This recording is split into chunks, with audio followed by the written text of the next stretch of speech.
Ayun, magandang araw sa ating lahat mga kaibigan. Muli nagbabalik ang Yulikod Ronde TV mo. Tuloy tayo kagad sa ating topic mga kababayan. Ito na nga, kampo nila Mayor Janice Digamo.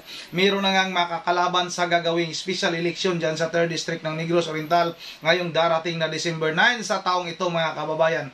Pipili nga ng kinatawan ang 3rd District ng Negros Oriental kapalit sa pinatalsik na si TTG Leader Arne Teves mga kababayan. Confirm na nga na itong si Colonel Ray Lopez ay tatakbo bilang isang congressman dyan sa 3rd District ng Negros Oriental mga kababayan.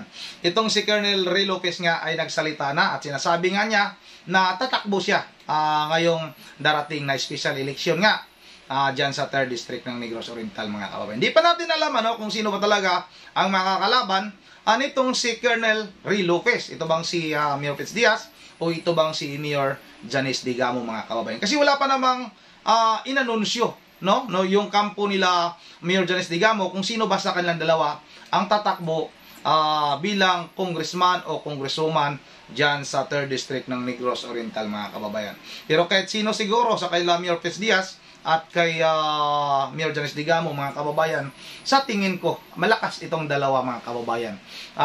Pero bahala na yung ating mga kababayan dyan sa Negros Oriental kung sino ba ang kanilang pipiliin. Basta wag lang naman ibalik nila yung mga TVs mga kababayan. Itong si Colonel Ray Lopez mga kababayan, tumakbo na ito dati pero natalo kay Arne Teves. Pero kunti lang yung lamang ni Arne Teves nito mga kababayan kay Colonel Ray Lopez. Kaya siguro malakas ang loob ni Colonel Ray Lopez na tatakbo ulit bilang kinatawan niya ng 3rd District ng Negros Oriental. Itong si Colonel Ray Lopez mga kababayan, nasa kampo ito nila Mayor Janice Digamo.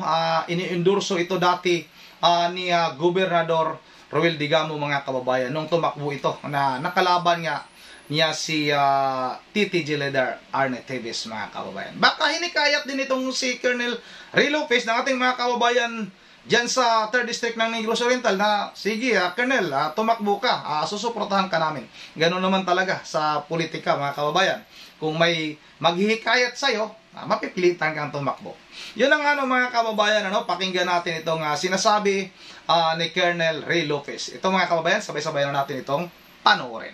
Tinuod na nideklarar na ako nga modalagan yun ko bisag unsa ang sitwasyon sa umalabot nga special election. When I say bisag unsa ang sitwasyon is meaning regardless of who else are or is running. Ang ako magong pagtuo, although wala may balaod nga gaingon nga dili mo pwedeng modalagan ang ubang tawo, pero kaniya manggod ang akong pagtuo, this is a special election because the post that I ran for in the last election, last regular election, has been vacated. So to me, and again, I'm not saying that I have a legal basis of this. There is no legal basis. Mine is only a moral basis. To me, this is the same post that I'll be running. If we are talking of 2025, that's altogether a different story because it's like, everyone is considered a new candidate for a regular election. But for a special election, coming from the same group or team, then it should not be a question of who should run, but the one who ran before during the regular election. So, yes, I am running. Yan ang mga kababayan, tatakbo daw talaga itong si Colonel Ray Lopez kahit sino man yung kanyang makakatapat mga kababayan sa gagawin nga na special election ngayong darating na December 9 mga kababayan sa taong ito. Pwede naman ito mga kababayan, ito si Colonel Ray Lopez, nakikita naman natin ito sa mga nakapost dyan sa mga balita mula sa Negros Oriental mga kababayan na mabait naman daw ito.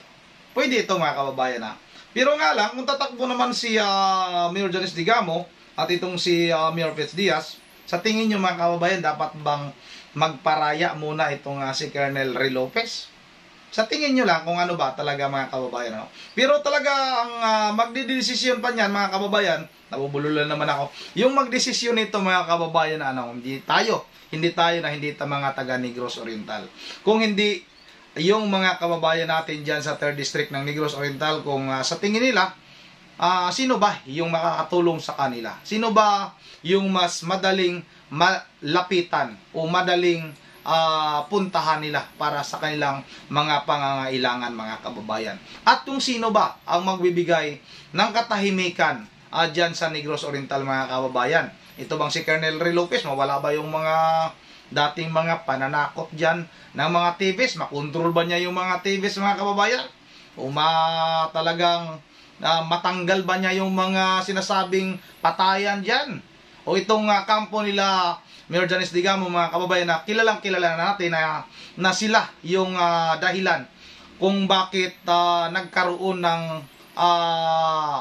katahimikan, dahan-dahang katahimikan dyan sa 3rd District ng Negros Oriental dahil nga sa pagkamatay ni dating Gobernador Roel Digamo mga kababayan. Kung hindi pa nangyari mga kababayan na namatay o pinatay itong si dating Gobernador Roel Digamo, hindi rin siguro ganyan mga kababayan na malalaman natin na ganun pala kagulo ang kanilang lalawigan.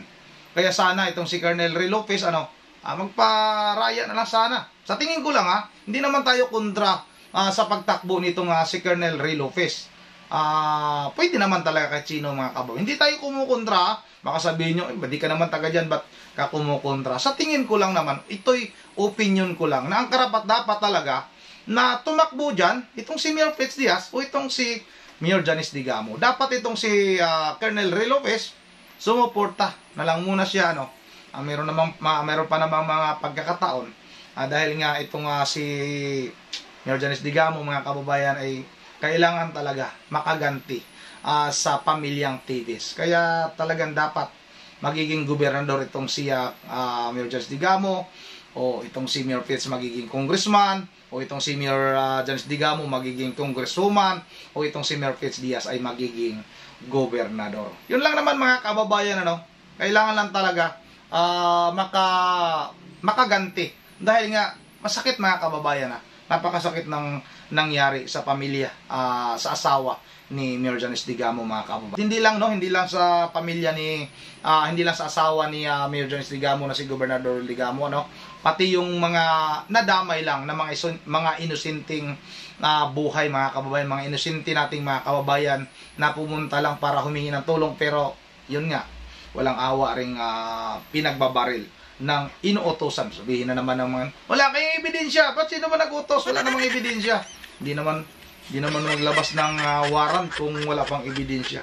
Yun ang mga kababayan, sa mga kababayan natin dyan sa Negros Oriental. Sana pumili kayo ng mas karapat-dapat para sa iyong lalawigan. Yun ang bago tayo magtatapos ay mag-shoutout muna tayo. Pasensya na pala, 2 araw na naman tayong walang upload mga kababayan. Napaka-busy natin. Ang dami nating nilalakad mga kababayan. Kaya kagabi, anong oras na tayo nakauwi, Galing tayong Tagbilaran. Yun na nga, napaka busy natin sa ngayon. Shoutout na rin kay E.G. Reyes, alam mo Byron De, binagluloko lang tayo niyan. May warrant na wala naman nangyari, hindi mo alam kung maniwala ka sa kanila, parang drawing. Pinagtatawanan lang sila ni TVs. Yun ang dapat mahuli para maniwala tayo. Pero maghintay na lang tayo, kaibigan, E.G. Reyes, baka sakali na maging maging seryoso na sa pagkakataon na ito. Shoutout kay Alicia Wick, tingnan natin kung manalo ba siya sa kaso ni TVs pag surrender na si TTG. Surrender si TTG. Yun ang shoutout rin kay Armando Cabrera. Mahaba ang kamay ng batas, may araw na mahuli yan si TTG leader Arnie Teves para pagbayaran niya lahat masamang gawain niya. At shoutout rin kay Tis Gabay, I do not like this Angelo. So moshi with Tupakyo and Tibis. Malambot daw mga kababayan. Bulyahog, ikaw lang ang makamiss kay Tupakyo. At shoutout rin kay Felix Yangan. Serundi TV, dapat na ipahuli nila si Tupakyo. Tapos Topacio na ang turo kong. Saan ba? Nasaan? Na Arnett Tevez, may alam na. Topacio kung saan nakatira Arnett Tevez. Yan ang una nilang hulihin, Topacio. Pwede rin na, tapos itali sa puno ng mangga, tapos paaminin. Oy, shout out sa kampo ni Arnett Tevez, si ano ba to? Arian. Iron. Mananalo si Mayor hindi yan mananalo si Mayor Ferrari at saka si Janice Tevez pa rin ang may hawak sa Negros. Nako po. Bakit gusto mo? Shout out rin kay Jonila Amatorio.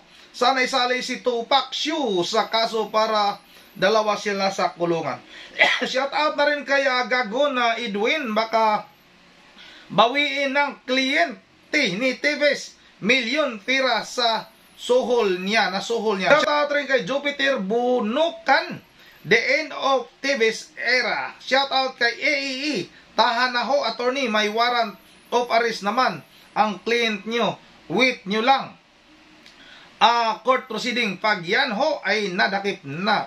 Nagsabi dito Sabi ni Topacio, wala pa daw silang natanggap na kopya ng warrant Ito na naman yung kampo ni Topacio. Pinagluluko na naman yung ating mga kababayan Shout out na rin kay Ma'am Joyce Seron di TV mo. Good morning po. Romeo Di Mati, shout out. Yan ang abogadong malakas ang Tupac. Shout out kay Marlene Libaton. Ay nako, putakti na naman si Tupac Su. Shout out rin kay John Romano Luciliano. Isama na yan sa kulungan si Topacio. Sa kulungan John Romano. Tapos na Marlene Libaton. Tapos na si Marlene Libaton. Shout out kay Danilo Arayata.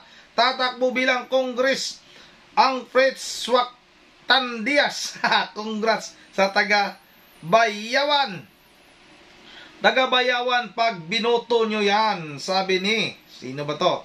Si Danilo Arayata. Emmanuel Pingal, ay buhay pa pala si Topacio Boss Rondi. Siya natin kay Chato 2. Si Topacio mas gustuhin niya na magtago si Tevez para tuloy ang bayad. Ano sila nagbayad yun Nagsabi nito tuloy ang bayad sa kanya. Pag lumabas si Tevez, di balik hirap naman siya. Oy, si ano nagsabi nun Chato 2. Shout out rin kay Kabugnason Florencio. Go Mayor Fritz Diaz, panalo ka na sa puso ng Negros Oriental. Shout out rin kay Member Jiberel Di Diyos ng Pulilan, Bulacan. Okay lang, yun ang nang maiba naman mamuno doon. Ingat lagi at more blessed Rondi. Maraming salamat sa iyo, Member Jiverel Diyos ng Pulilan, Bulacan. William Sagmayaw, hindi habang buhay, Pasko, panahon ng singilan. Shout out rin kay Palpak TV. Idol Palpak TV. Lapit na ako uwi dyan, idol, sa Bayawan. Magandang lugar ang Bayawan. Napakaganda ng dagat nila. Grabe. Shout out rin kay Jonilia Amatorio, Tupac Siu, Wilma Cadusales, Seron di TV mo. Araw-araw inabangan ko talaga ang ang araw ng pagkakulong ni Arnett Tevez. Yun ang abangan natin yan. Yun ang mga kababayan. Judith Rimulano, good evening po, Seron di TV. Maraming salamat hanggang dito na lang muna. At yun ang mga kababayan, pasensya na ulit dahil 2 araw tayong hindi nakapag-upload dahil nga napaka-busy natin. Yun ang hanggang dito na lang muna. At once again, this is Seron di TV mo. Ingat ang lahat. God bless bawat isa sa atin.